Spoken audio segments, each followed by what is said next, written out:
AITA for telling my girlfriend not to join me on vacation because of her financial situation. She wanted me to take out a loan and pay for her trip. I refused, but that didn't stop her. I never thought I would find myself in a situation like this, but here we are. I 26 male have been dating my girlfriend 25 female for almost a year now. Things between us have been mostly great, we laugh a lot, we have similar hobbies, and we have built a pretty strong connection in a short amount of time. It is still in that sweet, exciting stage where you feel like you are really getting to know someone deeply, but at the same time, certain things are starting to come into sharper focus, and not all of them are easy. A little bit of background: I work for an international company, and a few months ago, I found out I would be attending a major work event in Las Vegas. The company is covering everything related to the event: round-trip flights, international because I am based overseas, hotel stay, food during work hours, even transportation to and from the airport. When I realized the trip would put me in the United States already, I thought it would be a great opportunity to tack on a small personal vacation afterward. I checked how many vacation days I had saved up, and after a bit of math and planning, I decided to spend about a week relaxing in Florida after the work event ended. The Florida portion, the domestic flight from Vegas, the hotel, food, everything, would come entirely out of my own pocket. It felt like a good reward to myself after a stressful year, especially because I just received my annual bonus, which would just barely cover the trip without completely draining my savings. When I told my girlfriend about the trip plans, she was super excited. She immediately said she wanted to join me in Florida. At first, it sounded like an amazing idea. Spending a week together in a sunny place, no work, just good food, beaches, and each other. It sounded perfect. But then reality started to creep in. My girlfriend is not in a good financial situation. She has been struggling with work on and off, picking up odd jobs here and there but nothing stable. She lives at home with her father and younger brother. And to be completely honest, their living conditions are rough. Their house is very run down. They do not have a working car. The bathroom barely functions. I am talking no real shower, just a handheld thing attached to a faucet. There are no curtains on the windows. Sometimes when I visit, it is clear that they are missing basic groceries. It is not just a little tight, it is genuinely hard to see sometimes because I know how much stress it causes her, even if she tries to put on a brave face.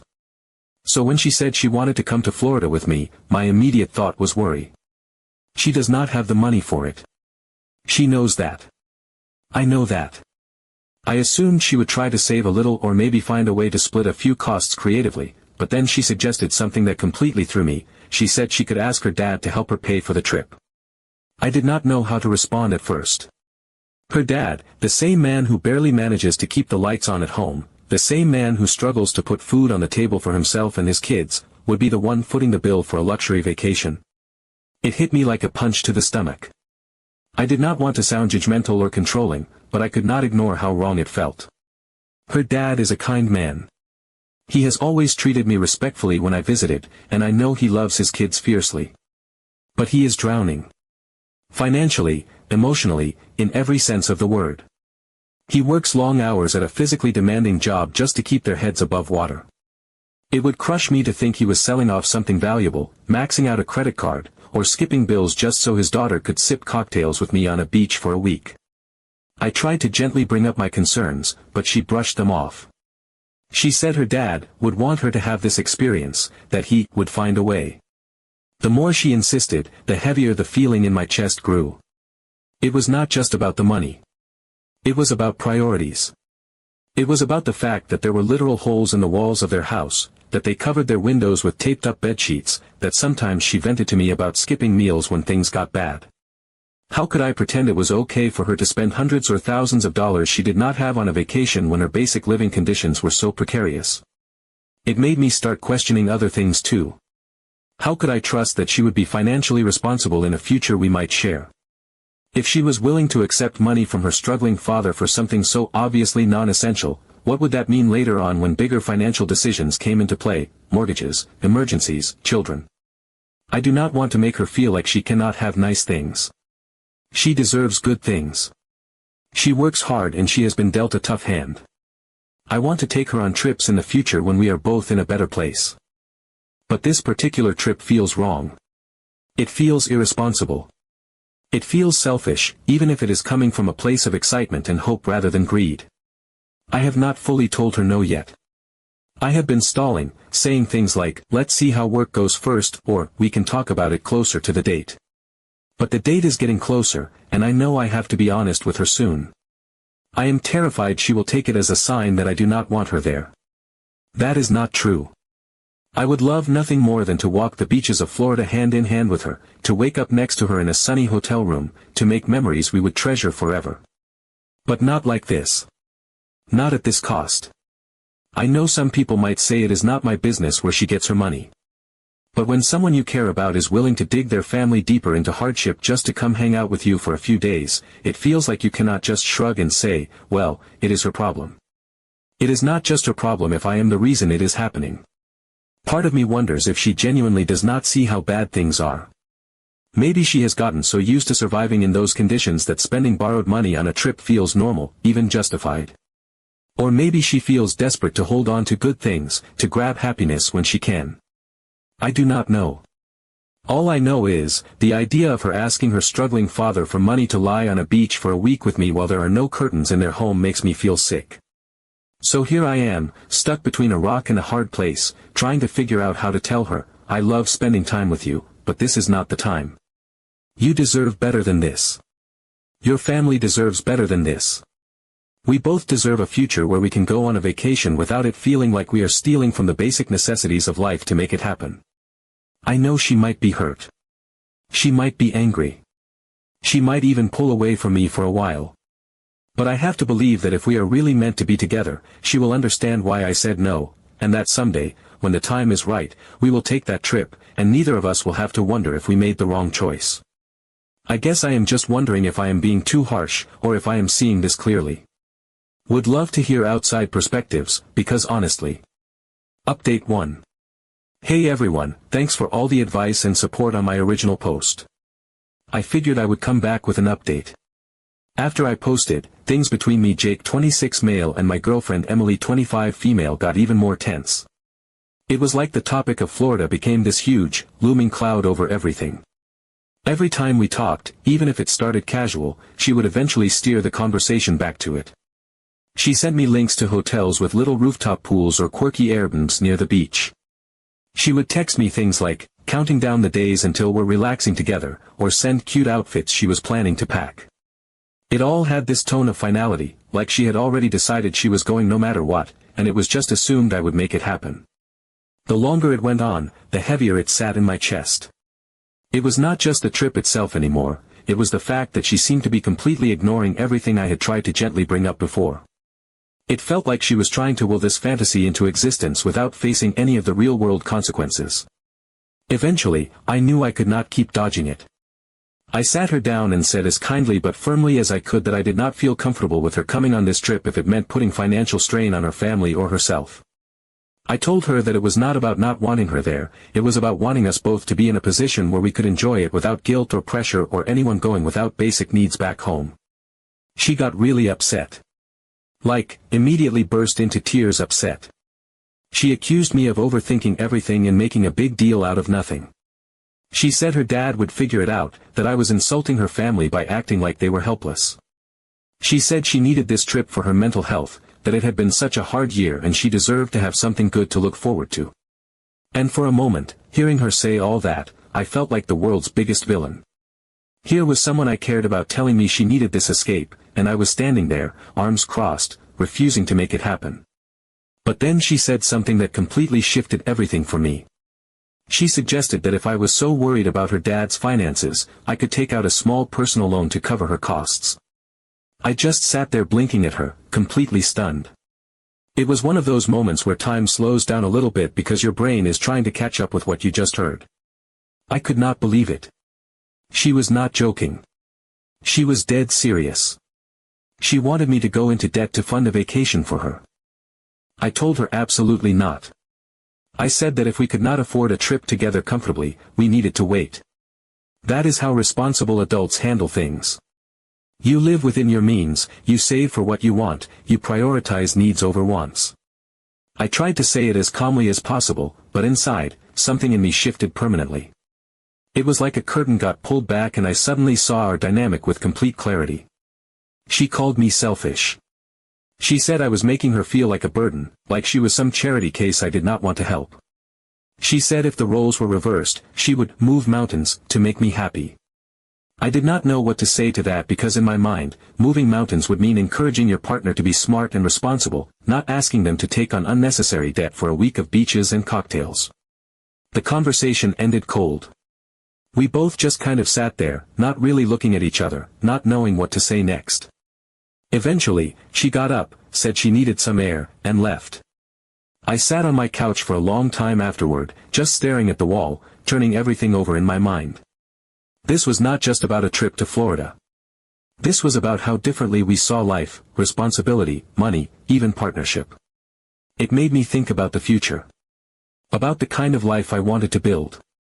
I want a partner who is willing to delay gratification when needed, who can recognize that sometimes you have to make boring, mature choices instead of chasing instant happiness. I want to be able to plan for things together without feeling like I am constantly the bad guy for suggesting patience and pragmatism. The days after that conversation were weird. We texted a little, but it was all surface level. No real conversations. No mentions of Florida. I felt like we were both tiptoeing around the elephant in the room, but neither of us wanted to say the obvious, things had changed between us.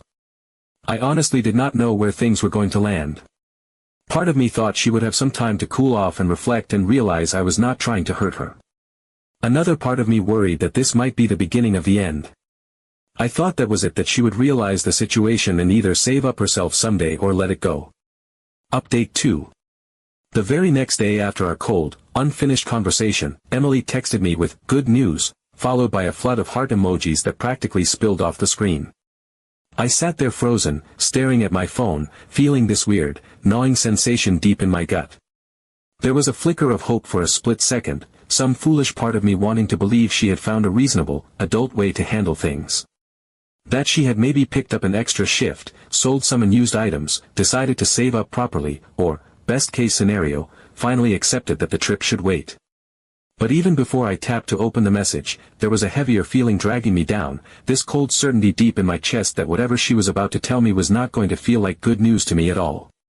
When I asked her what the good news was, she immediately replied that she now had the money to come to Florida and that everything was handled. The way she phrased it, so confident and chipper, made my heart sink even lower. Alarm bells started blaring in my head so loudly it felt like my ears were ringing. My shoulders tensed, my pulse picked up, and every nerve ending in my body seemed to spark to life with a primal, wordless warning. I asked her, trying to keep my message neutral, where she got the money from, already knowing deep down in places I did not want to admit that the answer was going to be bad. That is when she casually dropped the bombshell that shattered whatever was left of my trust in her. She said she had taken out a loan, in my name. At first, I could not even process what she was saying. It felt like reading a sentence written in a language I did not understand. I sat there blinking at the words, willing them to rearrange themselves into something less horrifying.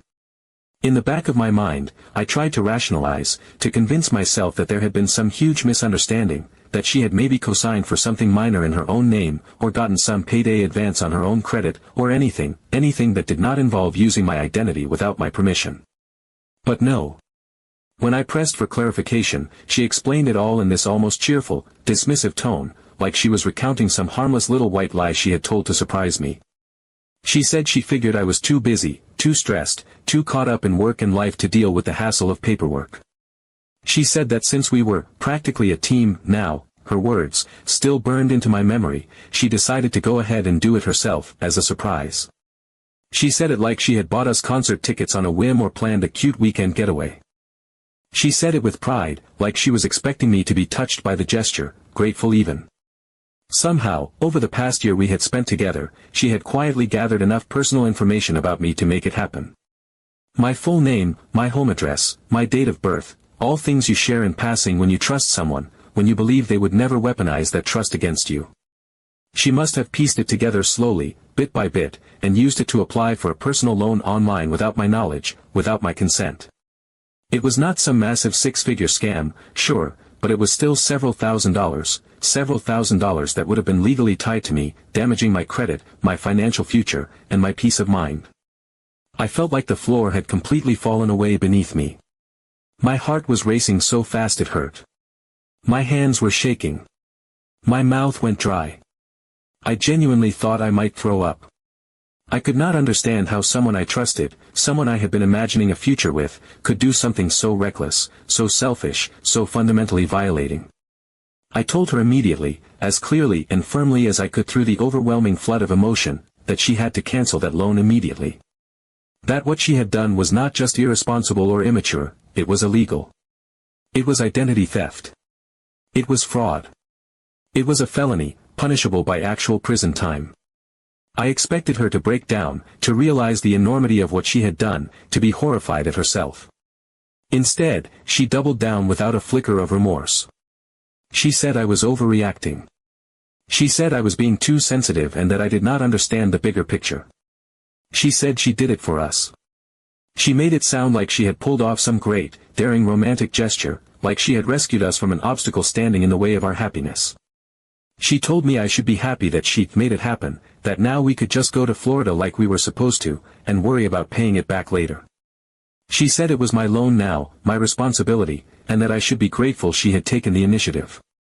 It was one of the most surreal, horrifying moments of my life. Standing in my kitchen, phone pressed to my ear, listening to someone I loved explain how committing a crime against me was supposed to be an act of devotion.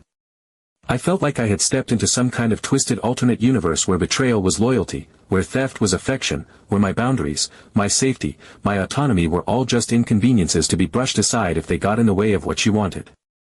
I told her, forcing every molecule of my being to stay calm, that I was done. Completely done. I told her she needed to cancel the loan if it was not too late. That if she refused, I would have no choice but to protect myself legally. I was not issuing an empty threat. I was not bluffing. For the first time in the entire relationship, I realized with perfect clarity that my safety, my actual future, depended on getting as far away from her as I could. She rolled her eyes, dismissed me, told me I was being dramatic. I told her I was not being dramatic. I was being sane. She tried to argue, tried to spin the situation into a romantic misunderstanding between two people who loved each other. She said we could figure it out later, that there was no need to get outsiders involved. But by then, I was already gone in my mind. Already closing the door. We did not talk again that night. I sat alone in my apartment, surrounded by the small, familiar things that used to make me feel safe, the books on my shelf, the photos on my walls, the soft glow of my desk lamp, all of them now feeling strangely alien, as if even my own space had been tainted by what had happened. I sat in the silence, hearing nothing but the low hum of the refrigerator and the distant sounds of traffic outside, and I replayed everything over and over in my mind. The casual way she had said it. The pride in her voice. The utter lack of understanding about how serious it was. I thought about every conversation we had ever had about money, about goals, about trust and partnership. I thought about the small warning signs I had ignored, the little moments that had felt off but I had brushed aside because love is supposed to be about patience, about giving the benefit of the doubt. I realized how many little compromises I had made without even noticing. How many quiet warnings I had silenced inside myself because I wanted so badly to believe in us. I knew I could not waste time. I needed to act. I needed to protect myself. I needed to contact the loan company immediately and find out exactly what had been done in my name. I needed to check my credit, freeze my accounts, change every password I could think of, file fraud alerts, prepare to file a police report if necessary. I needed to start cleaning up the damage before it spread any further, before the roots of what she had done sank deeper into my life. I barely slept, trying to figure out what steps I needed to take to protect myself. Update 3. The next day, I woke up to another text from her. It was early, earlier than she usually texted, and for a moment my stomach twisted into knots again thinking about what new chaos I was about to wake up to. When I opened the message, it said she had thought about everything and decided to fix it. She told me she had gone back to the lender, explained the situation, and, somehow, miraculously, had been able to cancel the loan before the money was officially disbursed onto my credit report. She framed it like it was this grand romantic gesture, like she had slayed some dragon to win me back. Her exact words were, "See, I told you we could get through anything together," followed by an endless stream of heart emojis and little sparkle gifs. But honestly, Reading that message, I just felt hollow. There was no wave of gratitude. No warm rush of forgiveness. There was relief, sure. Relief that I would not have to spend the next several years cleaning up a financial disaster. Relief that I would not have to file police reports or hire a lawyer. Relief that my credit, my future, my sense of safety were still intact. But underneath that relief, there was this yawning pit of sadness. Because fixing the loan did not fix what had been broken.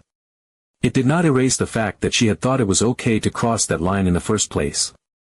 It did not undo the violation of my trust, the casual way she had taken pieces of my personal information, the entitlement she felt over my future. It did not change the way she had twisted it into something she thought I should be thankful for, as if love meant erasing boundaries instead of respecting them. It scared me, honestly. How easily she had justified it to herself. How quickly she had decided that laws, ethics, and my very clear discomfort were all flexible if she wanted something badly enough. It made me wonder how many other lines she would cross in the future, how many other decisions would be made without me, for me, but against my will, under the excuse of love. Our communication has improved, technically speaking. We are civil. We talk about surface-level things. There are no screaming matches, no dramatic ultimatums flying back and forth. On the outside, it looks like peace. But underneath it all, something fundamental has shifted. There is a space between us now, wide and heavy, filled with all the things we are not saying. Filled with all the things I cannot forget. And for now, I am still going to Florida. Alone. Strangely enough, I agree with that decision more than anything else right now. It feels right. It feels necessary. I need to be away from the noise, away from the pressure, away from the sick feeling that has been living in my chest for the past few weeks. I need to sit on the beach, breathe in the salt air, stare at the endless blue of the ocean, and just be grateful. Grateful that I figured it all out before it got worse. Grateful that I caught it now, before bigger things were entangled. Grateful that no money was lost, no loans stuck to my name, no permanent scars carved into my credit. I am relieved that she did not spend any of her money or mine. But more than anything, I am relieved that I finally saw the full picture for what it was, and that I still have the chance to walk away while the door is open.